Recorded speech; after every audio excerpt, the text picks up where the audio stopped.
Welcome to my channel, where the scariest stories come to life. Before we dive into today's chilling tale, make sure to hit the subscribe button and turn on notifications, so you never miss a story. Now, let's get into the horror. I was between the ages of 10 and 14 when this happened. Growing up, I lived on a dull street in a middle-class one-story house. My bedroom faced the front veranda, which had many plants. Just around the corner and down the hall from my bedroom was a study used as a spare room and computer room. I used to watch TV in that room, and on this particular night, it was boiling, so I opened the door to the veranda. There was a thin fly screen with no lock that we would pull across when the door was open. It was so hot when I went to bed that I'd left my bedroom windows and curtains wide open. I was having trouble sleeping and lay there staring at the ceiling. Then I heard what sounded like someone walking around on the veranda. The ground was cement pebbles, and there was a lot of dirt from the pot plants, which made a distinct sound when you walked on it. At first, I assumed it was one of my parents, but it was very late at night, and that wouldn't have made any sense. I craned my neck to look out the window. I saw a gaunt, skeletal, hunched-over figure slowly shuffling towards my bedroom window in the dark. It made a raspy sound as it shuffled around. I was sure it couldn't see me, but from how its head was moving, it looked like it was searching for something. Despite this reasonably creepy thing happening outside my bedroom window, I still felt somewhat safe in the comfort of my bed inside my locked house. Then I realized I had left the study door open. All that stood between whatever the hell this thing was and my house was a tiny screen door with no lock. I knew I had to lock that door, and I had to do it fast. This thing was almost at my bedroom window and would soon be at the study door. I slid out of my bed and crawled on my stomach out of my room and down the hallway to the study. As I reached the door, intending to close it quickly, I realized my mistake. I would have to open the screen door to get the door to close. From where I was lying, I could see this thing hunched over and peering into my bedroom window. I think it heard or sensed me lying there, because it turned and shuffled over, bending down to where I was lying. I held my breath as this thing put its face right against the screen and peered in at me, its raspy breath sounding like death in the dark. I could make out part of a face, but it looked gaunt and sickly, either with very thin or no skin. I couldn't see any eyes, or they were simply empty sockets. I didn't move as its face pressed against the fly screen, seemingly looking at me. Suddenly, its face distorted in terror, its eye sockets and mouth opening wide. It let out a blood-curdling shriek, a shriek that sounded like fear, and bolted off into the night. I lay there silently, frozen in fear and disbelief over what had just happened, listening to ensure it was gone. As soon as I dared to move, I opened the fly screen, shut it, and locked the veranda door before returning to my room. I shut the windows and drew the curtains. I kept peeking through the curtain, expecting it to return, but for some reason, it never did. I've thought about this encounter ever since, and I've never been sure what to make of it. I never told anyone about it either. I don't even know where to begin. And I never really understood why it reacted in fear when it saw me. My name is Mario, and I am a paranormal investigator. I've only been at this since last July, so I haven't yet experienced all the oddities the paranormal world has to offer. Still, I've encountered enough to share some creepy stories. I also know enough about the supernatural to classify my findings. That said, I'm baffled, disturbed, and curious all at the same time about a recent anomaly I encountered this past weekend. I attended a paranormal investigation event at the Joseph Philippi Winery in Rancho Cucamonga, California. The evening had its fair share of weird disembodied voices, footsteps, light anomalies, and even some random apparitions. I'm not quite ready to call any of these definitive proof of the paranormal, as I haven't thoroughly reviewed any of the evidence. I investigate with a level of skepticism. That being said, one particular occurrence from that night has left me deeply unsettled. This unknown oddity occurred at the Alana house, the last area we investigated that night. Let me preface this discovery by stating that while I did see this shadowy creature with my own eyes, my fiancé also saw the same thing. Neither of us mentioned it until after we left the building. At the time, we only acknowledged to each other that we had seen something in the house, but we didn't elaborate on what we'd seen to avoid influencing each other's descriptions.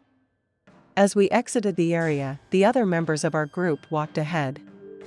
Suddenly, a lady from the group and her guest pulled us aside to share their experiences within the Alana house.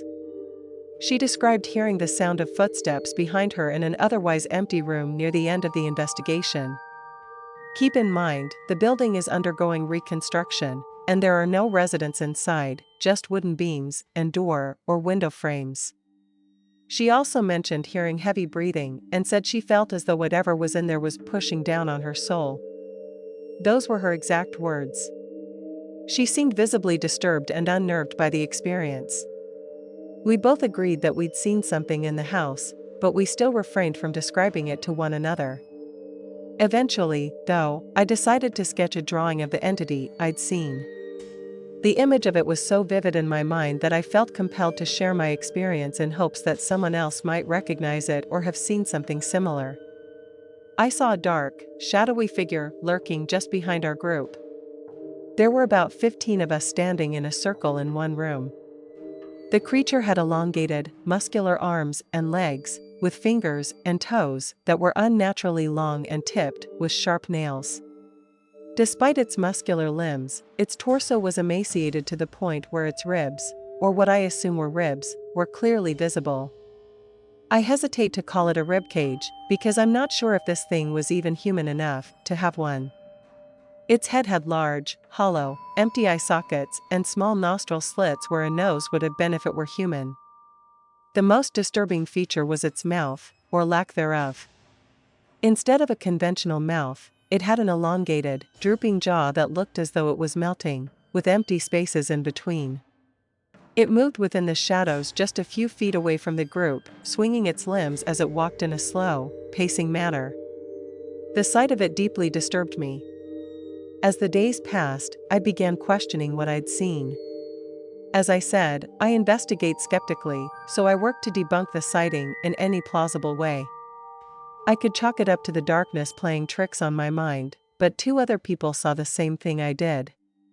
How is that possible? Why would all 3 of us see the exact same thing if it were just a figment of our imaginations? It doesn't make sense. I can only hesitantly conclude that I saw some type of shadow creature. From what I understand, shadow creatures don't typically take any specific form. If this was some sort of shadow figure, it's strange that it chose such a bizarre shape. Has anyone else ever experienced something like this?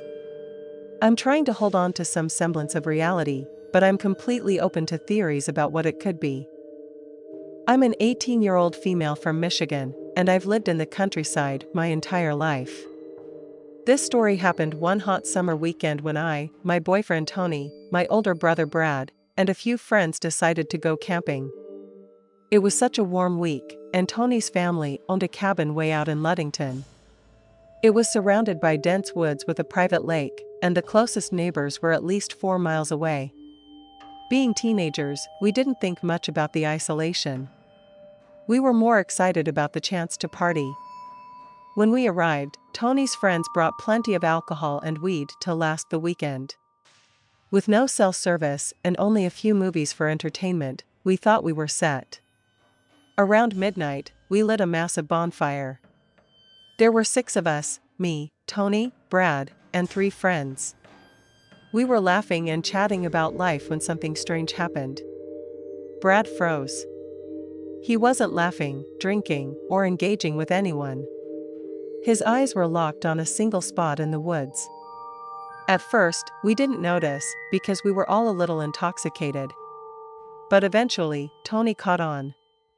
"Hey, dude, you alright?" he asked. Brad didn't respond. He didn't even move. The rest of us started to feel uneasy. My brother wasn't the type to scare easily, so his reaction was alarming. I followed his gaze into the woods and saw what he was staring at. My heart sank. At first, I thought it was a dog, a stray that had wandered too far. But then I remembered there were no neighbors for miles. How could it be a dog? As my brain scrambled for answers, the dog stood up. It wasn't a dog. It was a creature, towering at least 6 feet tall. Everyone saw it now. The other girls and the remaining guy gasped in horror. Tony mumbled something under his breath. No tail. One of the girls asked, "What did you say?" "It has no freaking tail," he hissed.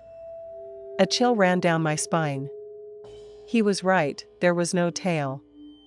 Then the stench hit us. It was like rotting meat, thick and suffocating. Before we could process what was happening, the creature let out a scream. The sound was unnatural, like something from a demon movie. That was it for me. "Run!" I shouted. Brad was already out of his chair, shouting in our native language. He didn't stop to explain, and none of us asked questions. We ran as fast as we could toward the cabin, with Brad behind us, still chanting. Whatever he was saying seemed to keep the creature at bay, giving us enough time to make it inside. Once inside, Brad slammed the door, locked it, and turned off all the lights. He grabbed a container of special ash from the kitchen and started throwing it at every window and door while chanting. The rest of us were too terrified to speak.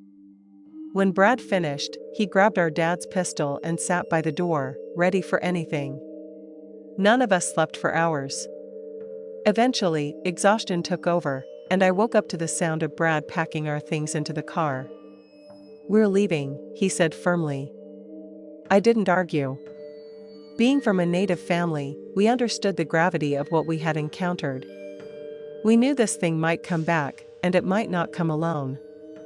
Before we left, I performed a small blessing on the cabin and tried to comfort the still terrified girls. Then we drove away, leaving the cabin behind. To this day, we've never told our friends the full story of what happened that night. And they've never asked. Some things are better left unexplained. Over the years, I've met people with varying reactions to the supernatural stories I share. Some embrace them, intrigued, while others dismiss them as mere fiction. One friend, in particular, never believed in these encounters. He thought they were just scary tales to frighten children.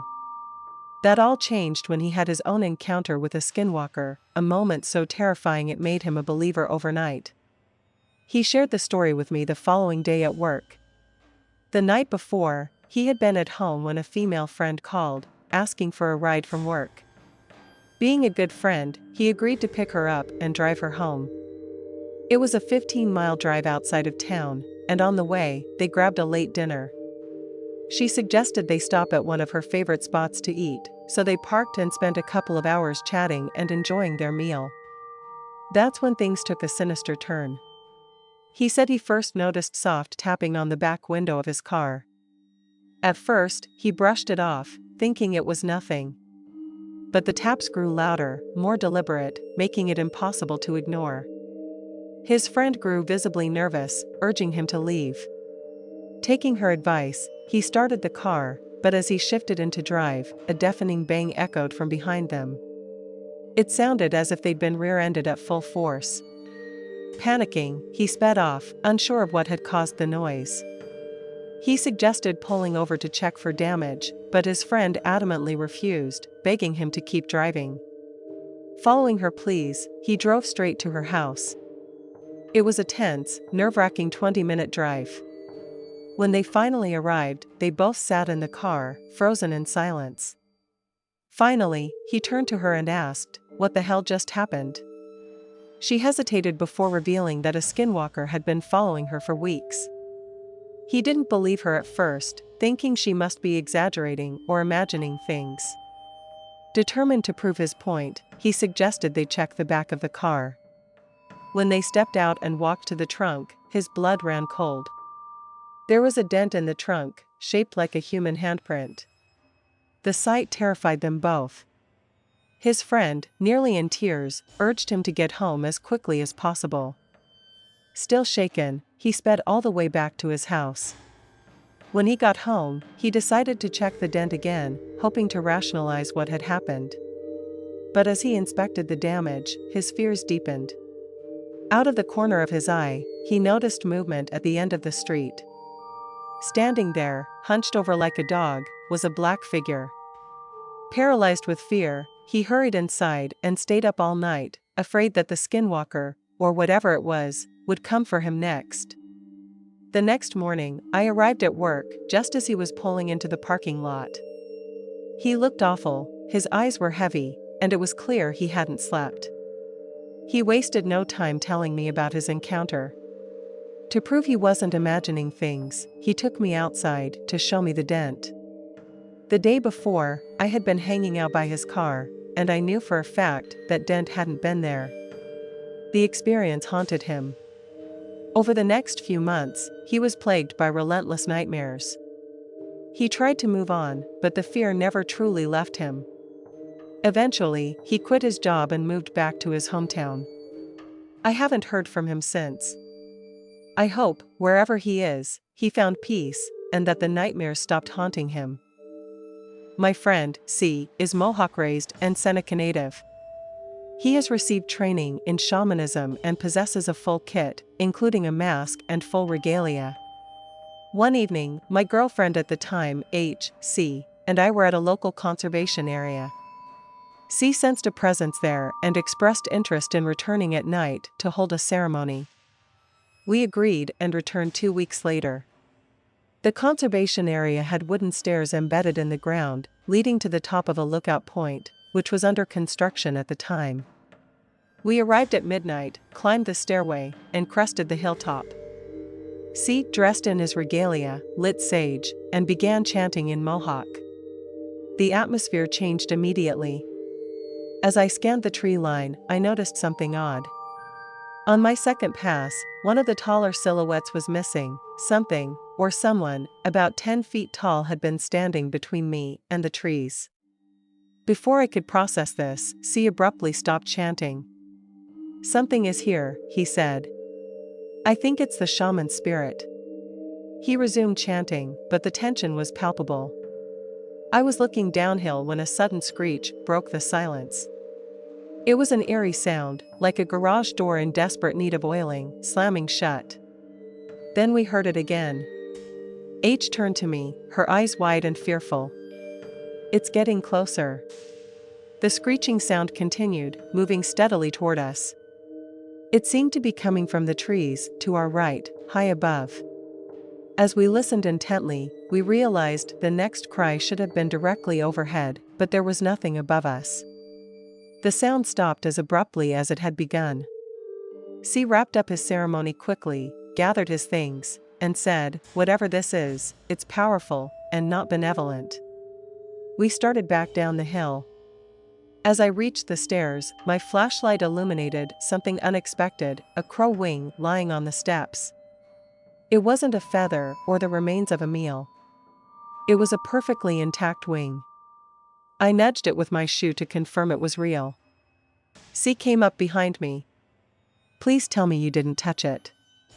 I admitted I had nudged it, and he immediately performed a full-body smudge, using sage and chanting in Mohawk. We returned to the car and drove back to town, but the unease lingered. Even inside the car, the air felt heavy. We dropped C off at his house, then H and I went home. As I prepared for bed, H said she was going to read in the living room for a while. I kissed her goodnight and went to sleep. Sometime later, I was awakened by a quiet knock on the bedroom door. "Come in," I called, assuming it was H. But it wasn't, it was C. He looked terrified. "Can I come in?" he asked. "Are you okay?" I asked. He explained that after we dropped him off, he had gone to bed and was suddenly awakened by a suffocating pressure on his chest. It felt as though something was sitting on him, trying to suffocate him. Just as he was about to lose consciousness, the pressure lifted, allowing him a few desperate breaths before it returned. "I thought I'd come to see you," he said, "in case we could fight this thing together." I let him lie down beside me. Almost immediately, I felt it, the same oppressive weight on my chest. I couldn't breathe. C grabbed my hand, and I realized he was experiencing it too. The pressure would lift just long enough for us to take a breath or two, then slam down again. This went on for what felt like hours, until exhaustion overtook us. I woke later, to find H lying beside me. Groggy and confused, I mumbled, "Oh, it's you," and fell back asleep. The next morning, H asked, "What did you mean when you said, 'Oh, it's you'?" I explained that I was surprised C had left. H looked at me like I was crazy. "C never came over last night," she said. I insisted that he had. The experience had felt too vivid to be a dream. But H brushed it off, and I tried to convince myself it was just a nightmare. 2 days later, H burst into the apartment after work. She was visibly shaken. "You need to go to C's house. Now." "Why? Is everything okay?" I asked. "Just go," she said, refusing to elaborate. I drove to C's house, where his mother let me in. I found him in his room and asked, "Why did you leave the other night?" C looked at me, confused. "What are you talking about? You came over after we dropped you off. You said something followed us home and was suffocating you." C's face turned pale. "I never came to your place," he said. He then explained that he'd gone to H's coffee shop earlier that day to ask if I was okay. Without knowing about my experience, H had sent him home and told me to meet him there. The realization hit us both: something had followed us home, disguising itself as each of us to torment the other. To this day, I still get chills thinking about it. Whatever came back with us that night was powerful, malevolent, and disturbingly clever. Thanks for sticking around till the end. If you enjoyed the story, don't forget to give the video a like and leave a comment with your thoughts. And if you haven't already, hit that subscribe button and turn on notifications so you never miss a terrifying tale. See you in the next one.